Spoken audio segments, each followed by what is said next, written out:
What's up, guys? Welcome to Daily Dose of Reddit. This is your host, Zach, and today's subreddit is r/TalesFromTheCustomer. Alright, this story's called, I Just Wanted My Bags of Dirt. So, I'm on mobile, and please excuse any typos because I'm terrible at writing, and also telling stories. Also, this is long, drawn out, and hopefully you can feel my frustration dripping out of every single word that I write here. Background info. We're a military family living on a base in the United States. My husband, currently stationed overseas, ordered me 9 bags of potting soil from a website of one of the major chain hardware stores because I'm making a huge garden bed this year in my little 10 by 14 foot standard issue backyard that the base housing has. The order with delivery charge was $110 US. He ordered it on a Friday on one of his layovers while flying overseas, and it was supposed to arrive Sunday.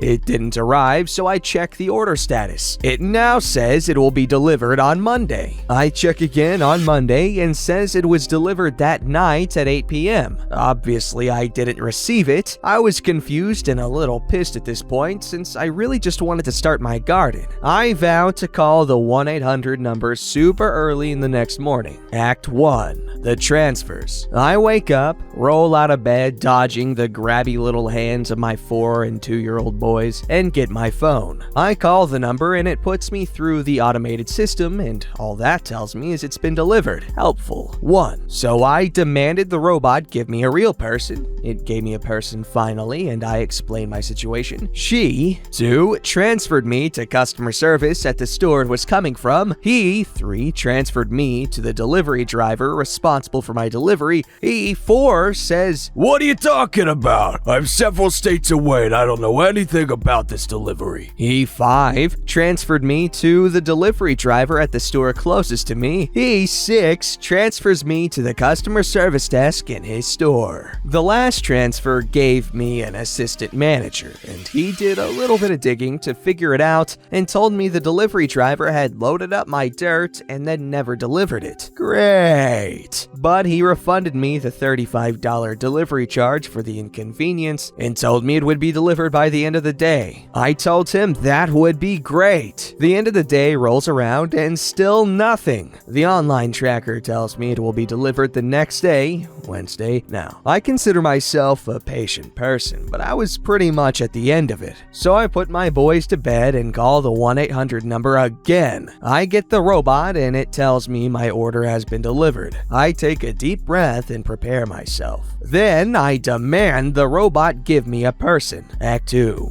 The dueling managers. It gets a bit confusing here, so here's a guide. An order of appearance. Here's the cast. Online customer service rep. Customer service rep. In the store. Store manager.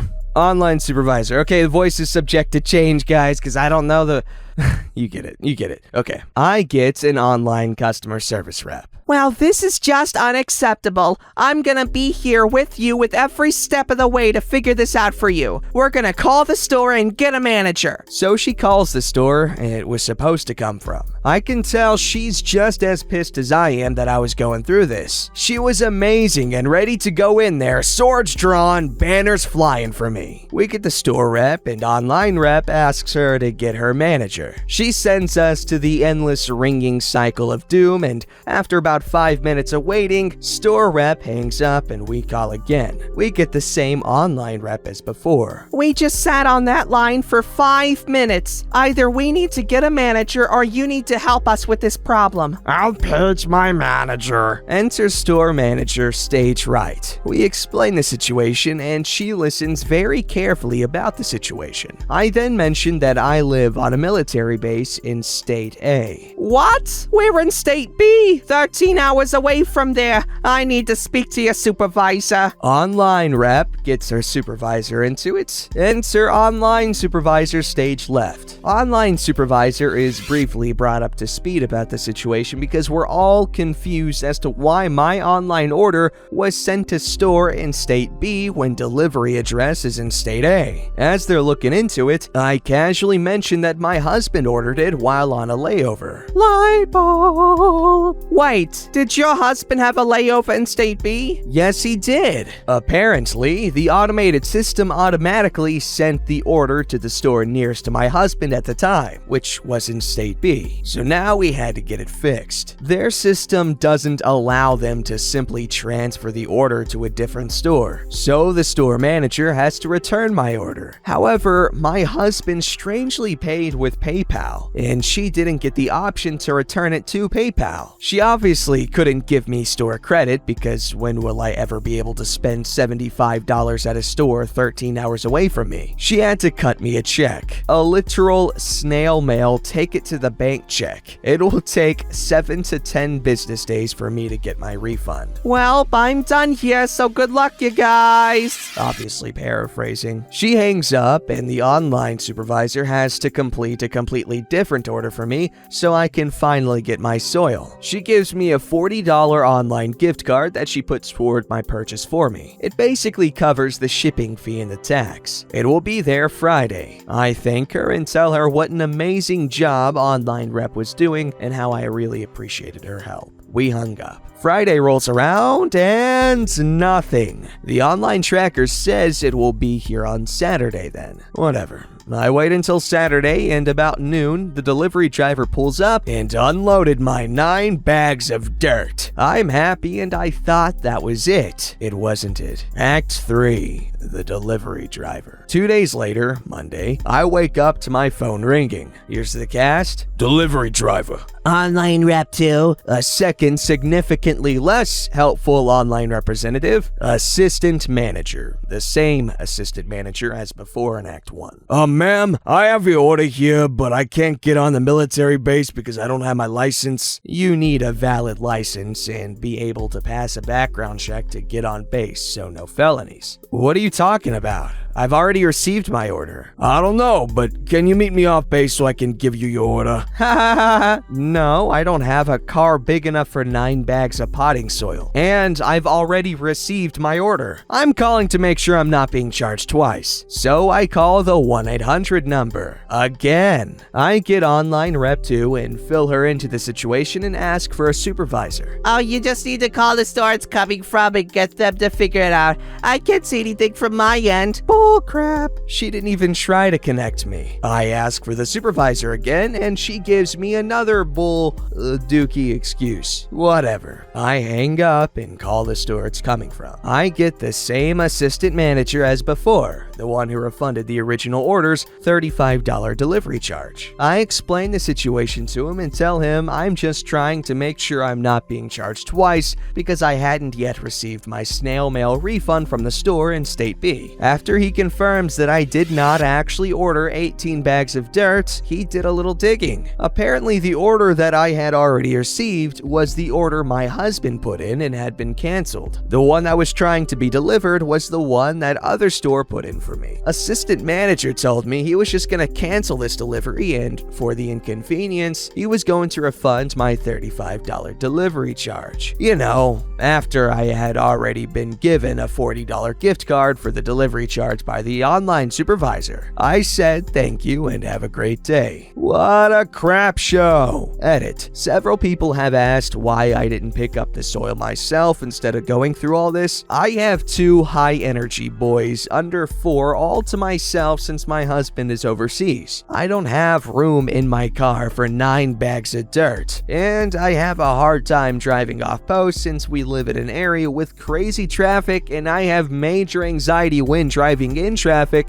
stemming from a crazy car accident that happened when I was 32 weeks pregnant with my first baby. Plus, my husband wanted to make it easier for me to make up for having to leave home again. Of my 2-year-old's lives, he's been gone for 19 months of it. It'll be worth it once he retires. But gosh darn it, it's hard right now. Aw, yeah, I can see being a military spouse can be a pretty difficult thing. Unless you got, what are those called, Jodies or something?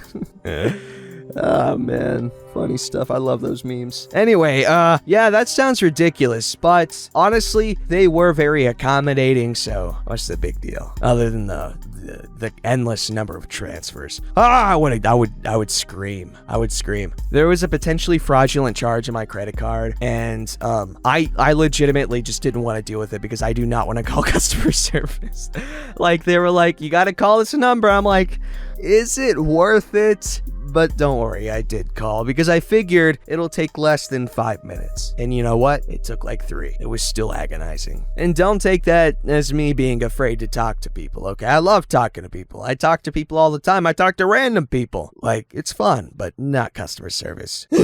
Alright, this story's called Local Pub Loses Customer for Forcing Tip Sharing. Long-time lurker, first-time poster, sorry I'm still learning the formatting. Let me preface this by saying that here in Canada, servers are allowed to be paid a different minimum wage, which is slightly lower than regular minimum wage. This is because the government assumes that servers will receive tips, and the government taxes them on their tips. Personally, I completely disagree with this law, as it is implying that the services that a server performs for the restaurant or bar are worth less than minimum wage. So the establishment gets to pay less and the server can hope to make it up in tips. I also believe that if I, the customer, choose to tip, it should be my choice as to how much and to whom the tip goes. It is my way of saying to my server, hey, you did a fantastic job, keep up the great work. The server sees that if they are extra attentive, they get better tips, and they are that much more attentive going forward. It creates a positive atmosphere for the client, the server, and the establishment. This is why I do not agree with forced tip sharing in seated establishments. I do understand that the quality of the food and the attentiveness to detail in a custom order at the kitchen level can affect the overall experience for the dinner, and thus affect tips. So it does make sense to do what some restaurants do and tip out a percentage of tips, from what I have heard, between 10 and 15% for the kitchen staff to share. However, forced tip sharing among servers, and especially with management or the house, will always lead to resentment and poor service, as 1 or 2 great servers carry the weight for the slackers and get penalized for it. And the house is already getting tipped by not having to pay as high of a minimum wage to the servers in the first place. Okay, on to the story. About a dozen years ago, or so, I was managing a production crew that did concerts and shows for a university. We had about 40 to 50 crew members to perform over 75 large productions within a 9-day time period. It was nuts! Because we were operating 24/7 for over a week straight in rotating shifts, my department bought a lot of meals for our crew. Our food budget alone was over $4,000 just for 9 days. Every year we like to vary the meal selection, but would have a local pub where we would chill after a shift, sometimes as a group. On the year in question, we had chosen a local pub, Uppity, not its real name, to be our haunt. Now, the organization I worked for would reimburse me for any meals I had purchased for my crew, including a 10% tip. Because of my feelings on tipping being personal, I would not expect them to pay for the tip,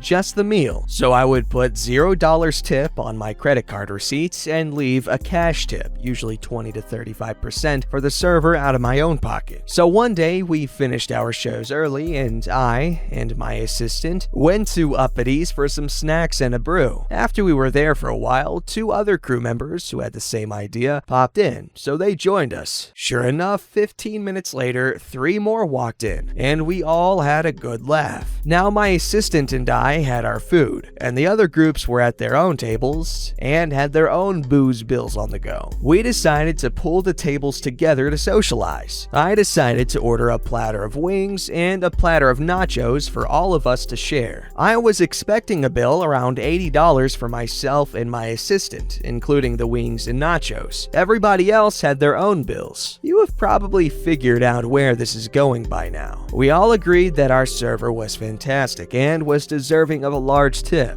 I decided on $20 for my order, so about 25%. All of the other people with us had their own food and beverage bills, and all tipped cash to the server. I get the bill. It's over $100. I look over the bill to see why it was so high and realize that the pub had decided that we were a group, so they applied group pricing to the platters, which was higher even though it was the same size platter. And they included a 15% gratuity, as we were a group. I asked our server nicely if they could change that, as we were not a group, and due to my employer's rules, I would not be able to recover any of this bill if a 15% gratuity were included. At the time, the employer would not split a bill into payable parts. It was all or nothing. She checked and her supervisor told her it was not possible to change it. So we finished up, paid the bill, and left. I was miffed. I couldn't figure out why they would do this, except to pad the house's pockets. I mean, I was about to give her a 25% tip, and they forced me into paying her a 15% tip. And now, because of my employer's policies, I am out over $100 for food for my crew instead of the $20 that I was more than willing to give our server. So the next day, I wandered over to speak to the main manager and had a nice discussion with him. I explained what happened and how I am now out of a lot of personal money and how nobody checked with me, the paying customer, if this was cool in the first place. I also explained how we were a decent-sized crew and gave them a lot of business. I'm not sure enough to make or break them, but they were a small bar, and young people eat and drink a lot. He basically said, Sorry about your luck. Next time you decide to have a group in, you need to talk to the manager on duty and arrange to not have the gratuity put on your bill. My insistence that we were not there as a group, as evidenced by all separate bills and tips, fell on deaf ears. During the course of discussion, it came to light that this establishment took part in forced tip sharing between all the servers, and the kitchen, and the house. The picture was starting to become clear for me now. So the server might see 25% of their tips at the end of the night. So that was the last time I have ever set foot in there. One or two of my crew would pop in for a beer now and then, but generally, they lost many thousands in business from us over the decade or so that we were there. All over a forced tip. We found a much better watering hole that treated us and their servers with respect. Respect your customers and servers, and they will respect you back. Well, ain't that some unethical behavior from that restaurant? Yikes.